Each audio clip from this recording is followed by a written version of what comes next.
سید امیر اہل سنت کی خدمت میں سوال یہ ہے کہ ماہ رمضان میں کون سی دعا زیادہ مانگنی چاہیے؟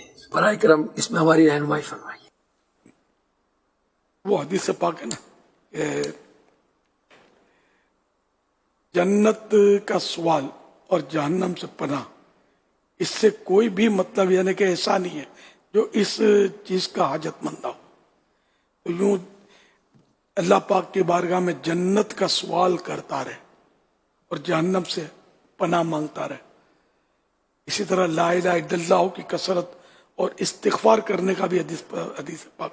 وہ جو ہے نا شعبان کی جب آخری رات آتی ہے تو پیارے آقا صلی اللہ علیہ وسلم، جب آخری رات پیارے آقا صلی اللہ علیہ وسلم نے بیان عالی شان فرمایا تھا رمضان شریف کے تعلق سے، اس کے آخری حصے میں اس طرح کا ہے 4 چیزوں کا، لا الہ الا اللہ کی کثرت، استغفار کی کثرت، اور جنت کا سوال، اللہ سے جنت مانگے، جہنم سے پناہ مانگے۔